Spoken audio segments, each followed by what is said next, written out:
अनुज गणेश, मैंने अभी जिस स्रोत का उच्चारण किया उसके अनुसार शर, भव, रुद्र, उग्र, भीम, पशुपति, महादेव और ईशान जगत पिता शिव की अष्टमूर्तियां हैं।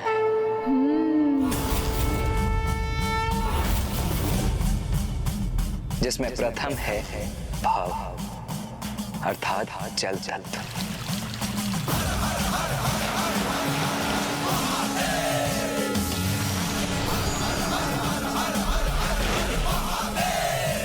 द्वितीय मूर्ति शर्व का अर्थ थल से।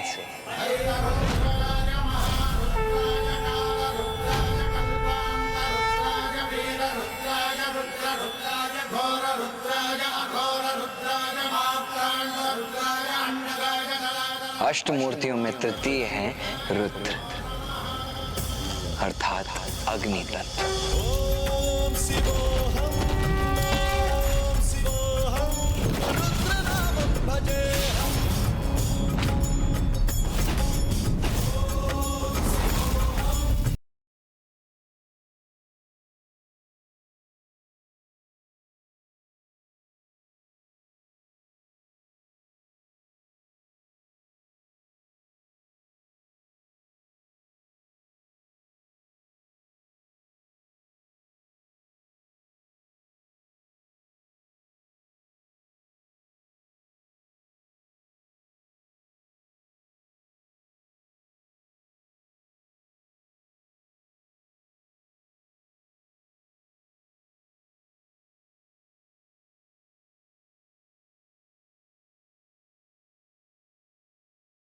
महादेव, महादेव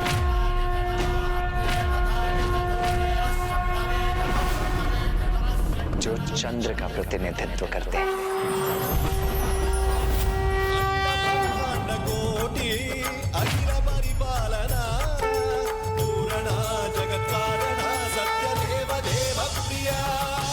सप्तम मूर्ति है ईशान अर्थात साक्षात सूर्य।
तो तुम्हें तब प्रतीत होगा गणेश जब तुम प्रभु शिव की महिमा को पूर्ण रूप से समझोगे। वो परम शक्ति, वो परम ऊर्जा जो सर्वव्यापी है, जो समस्त ब्रह्मांड का संचालन करती है, वो अपनी संपूर्ण स्थिरता में शिव ही तो है। और वही परम ऊर्जा गतिशील होकर अपने स्त्री रूप में मां पार्वती एवं पुरुष रूप में श्री हरि नारायण बनकर प्रकट होती है। अर्थात शिव ही सृजनकर्ता ब्रह्मदेव भी है और पालनहार श्री हरि नारायण भी। शिव ही परम ब्रह्म है। सभी जीवों की नियति उनके जन्म मरण के निर्धारक भी हैं।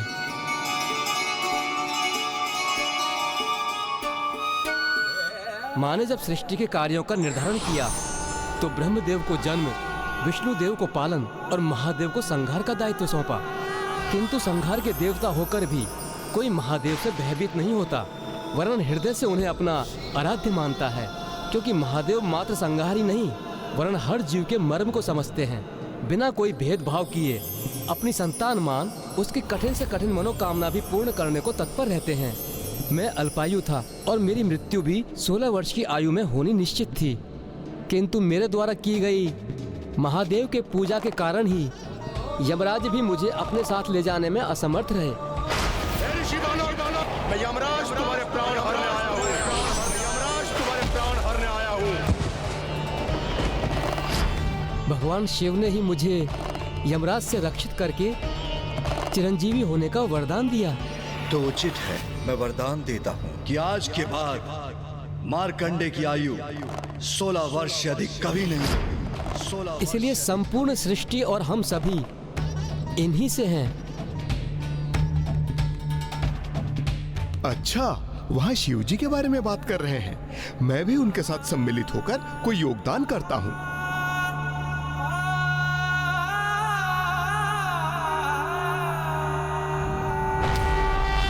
शिव अनंत हैं। ऐसे अनंत अमृत सरोवर हैं वो, जिनके कृपा रूपी अमृत का भंडार कभी क्षीण ही नहीं होता। उनके साकार रूप के प्रत्यक्ष दर्शन से तो हम कृतार्थ होते ही हैं, किंतु उनके जो निराकार स्वरूप हैं वही सर्वत्र व्याप्त हैं।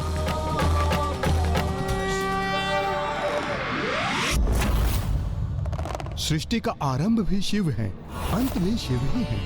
सृष्टि के सृजनकर्ता, पालनहार, संहारक सभी तो शिव हैं।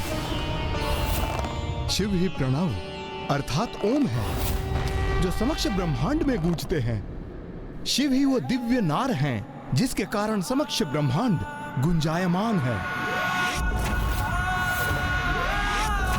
शिव ही वो स्वर है जिनका हम श्रवण करते हैं, इसीलिए हम सब उन्हीं को भजते हैं। और उन्हीं दया निधान को भजने से एक दुष्ट चोर समस्त सृष्टि के धन का संरक्षक बन गया। चोर धन रक्षक बन गया? किंतु कैसे? मैं कुछ समझा नहीं। गणेश जी, अपने प्रथम जन्म में मैं यागदत्त नामक एक ब्राह्मण था, जो उच्च कुल में जन्म लेने के उपरांत भी जुए तथा मादक पदार्थों के लत के कारण चौर्य कर्म करने लग गए। किंतु एक दिवस चोरी करते समय मुझे सैनिकों ने देख लिया और उनसे अपने प्राणों की रक्षा करने हेतु मैं रात्रि काल में एक निर्जन स्थान पर स्थित शिव मंदिर में जाकर छिप गया।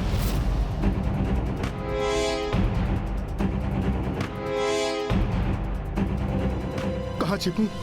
हाँ, यहाँ छिप जाता हूँ। अवश्य यही कहीं छिपा होगा वो चोर।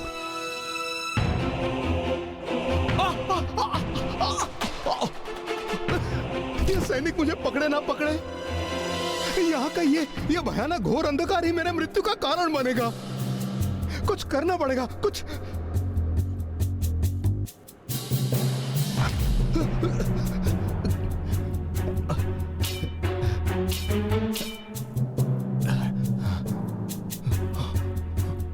अब तो मेरी बस एक ही इच्छा है कि यदि वो सैनिक भी मुझे पकड़ ले तो भी मुझे दंड का कष्ट अधिक समय तक नहीं भोगना पड़े। मैं अधिक समय तक मैं कारागार में नहीं रहना चाहता।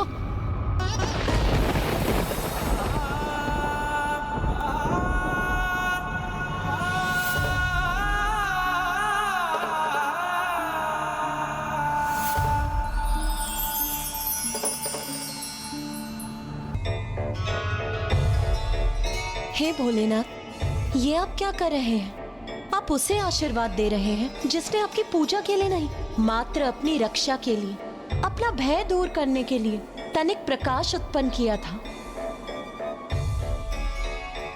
अज्ञानतावश ही सही, किंतु उसने मेरे मंदिर को प्रकाशित किया है और इसलिए मैं अपने मंदिर में दीपक प्रज्वलित करने के समान ही मानता हूं। इसलिए मैं उसकी इच्छा अवश्य पूर्ण करूंगा।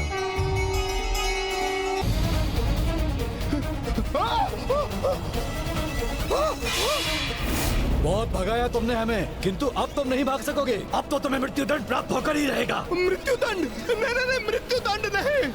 तो क्या वास्तव में उस जन्म में आप मृत्युदंड के भागी बने कुबेर जी?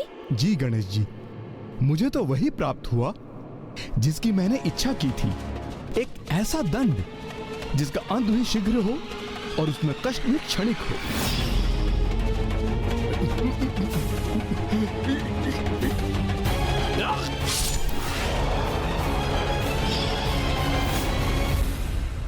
चलो, तुम्हारा यमलोक जाने का समय आ गया।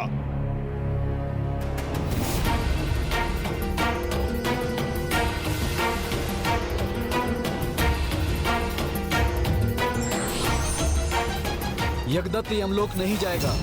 हम यमदूत हैं, यमराज जी की आज्ञा अनुसार ही इन्हें लेकर जा रहे हैं। हम शिवगढ़ हैं। हम प्रभु शिवशंकर की आज्ञा का पालन करने के लिए यहाँ उपस्थित हुए हैं। भोले बाबा ने इन्हें पुनर्जन्म देने का निर्णय लिया है।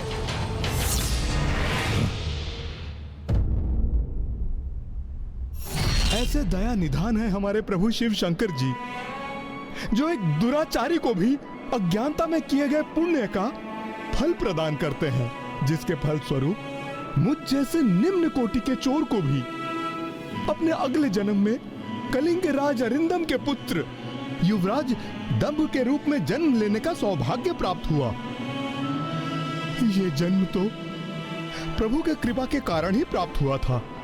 इसलिए इस जन्म में मेरा सारा रुझान सत्कर्मों की ओर ही था। मैं सदैव पूजा पाठ करता था।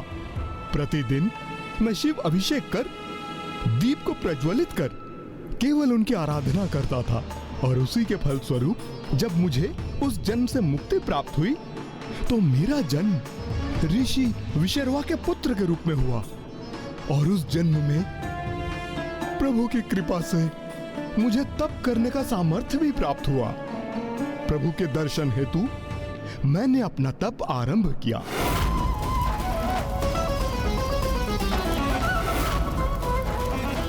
मेरे तप का प्रभाव बढ़ता ही जा रहा था। ओम नमः शिवाय, ओम नमः शिवाय, ओम नमः शिवाय, ओम नमः शिवाय, ओम नमः शिवाय। तुम्हारी तपस्या पूर्ण हुई वत्स, तुम्हारी तपस्या पूर्ण हुई वत्स।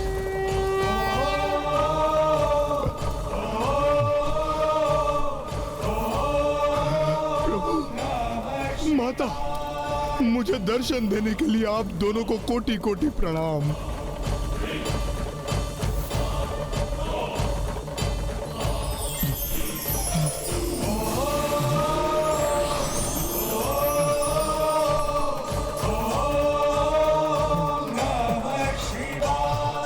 वत्स, वरदान मांगो। अपने कठोर तप के परिणाम स्वरूप क्या चाहते हो तुम? प्रभु, प्रभु, मेरी तो एक ही इच्छा थी कि मुझे स्वयं आपके दर्शन प्राप्त हो, और आपने तो मुझे माता के साथ दर्शन देके धन्य कर दिया। प्रभु, धन्य कर दिया।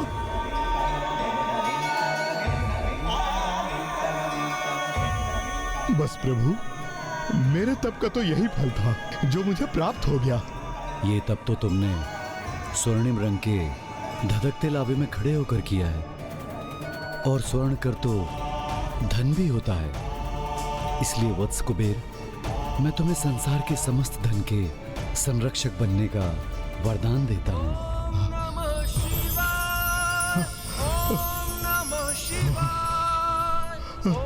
और इस प्रकार प्रभु की कृपा से मुझे अपने पूर्व जन्मों के पापों से मुक्ति प्राप्त हुई और मैं सृष्टि के समस्त धन का संरक्षक बन गया।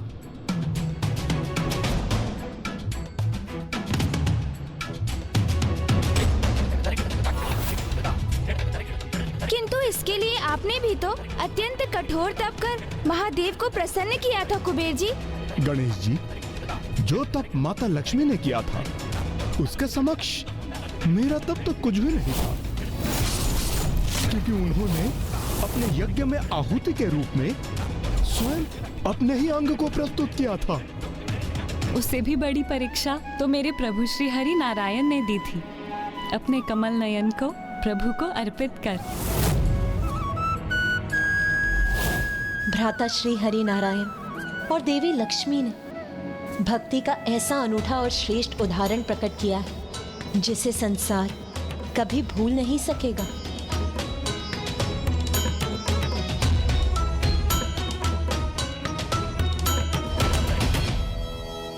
किंतु मामा जी, यदि आपने पिताश्री को अपना नेत्र समर्पित कर दिया और मामी जी ने अपने अंग को अपने शरीर से विलग कर तप की अग्नि में उसकी आहुति दे दी, तो फिर आप दोनों ने अपना संपूर्ण रूप कैसे प्राप्त किया? ये सब तो प्रभु महादेव की ही लीला थी पुत्र गणेश। उन्हीं की कृपा से हमें पुनः पूर्णता भी प्राप्त हुई थी।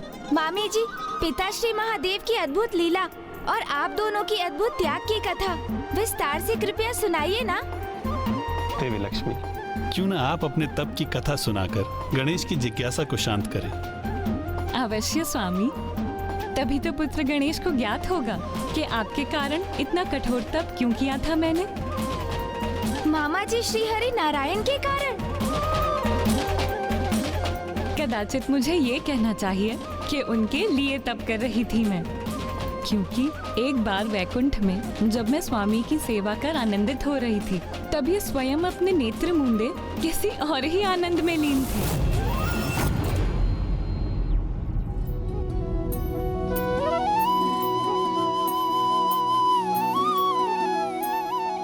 स्वामी, अपने नेत्र मूंदे किसका ध्यान कर रहे हैं आप, जिसका आनंद आपकी दिव्य मनोहर मुस्कुराहट बनकर प्रकट हो रहा है? उन्हीं के ध्यान में, मेरे हृदय में जिनका वास है। समझी, आप तो मेरे ही ध्यान में डूबे हैं। आपके हृदय में तो मैं ही वास करती हूँ ना।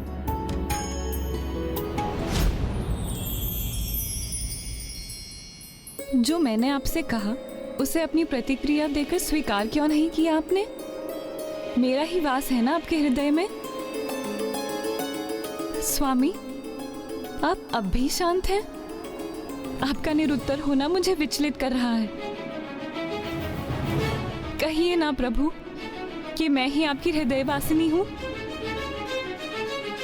यदि आप स्वयं कुछ नहीं कहेंगे तो मुझे अपने हृदय में झांक कर देखने की अनुमति देनी होगी आपको। मैं भी तो देखूं, यदि वो मैं नहीं तो फिर कौन मेरे स्वामी के हृदय में स्थित है?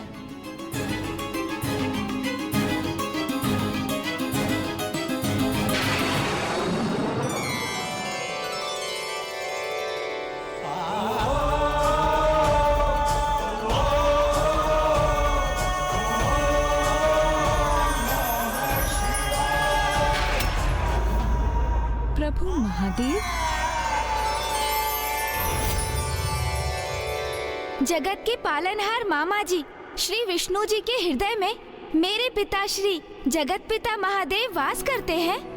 केवल मेरे हृदय में नहीं गणेश, महादेव तो प्रत्येक जीव के हृदय में वास करते हैं। जिन्हें इस सत्य का बोध है वो इसे स्वीकार कर परम सुख का आनंद उठाते हैं। किंतु कुछ ऐसे भी जीव हैं जिन्हें इस सत्य का ज्ञान तो है, किंतु अपने अहंकारवश वो इसे नकार कर अपने दुर्भाग्य को आमंत्रित करते हैं।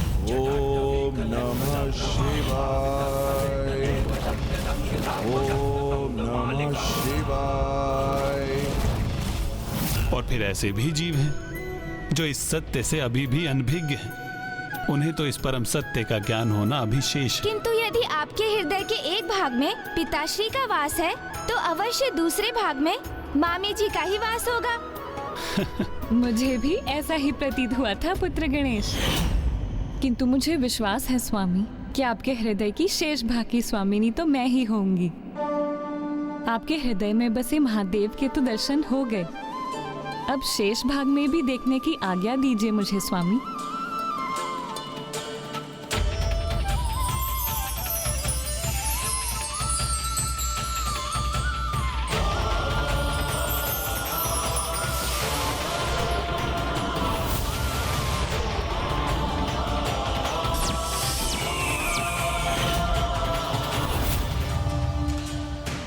आपके हृदय के एक भाग में भगवान शिव और दूसरे भाग में समस्त संसार है, तो फिर वहाँ मेरा स्थान कहाँ है प्रभु? प्रिय, शिवाय विष्णु रूपाय शिव रूपाय विष्णुवे, शिवश्च हृदयं विष्णु विष्णु च हृदय शिवम।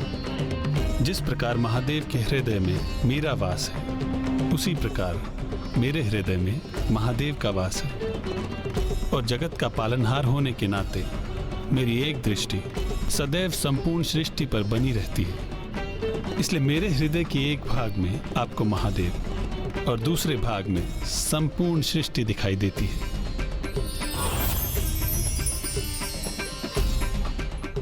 किंतु मेरे साथ ऐसा अन्याय क्यों स्वामी? सहभागिनी हूं मैं आपकी, आपके हृदय में मेरा विशेष स्थान होना चाहिए। मैं इस अधिकार से वंचित क्यों हूँ स्वामी? मुझे अपने हृदय में स्थित होने का, अपनी हृदयवासिनी बनने का वरदान दीजिए स्वामी। प्रिय, यदि मैं ऐसा कर सकता तो अवश्य करता।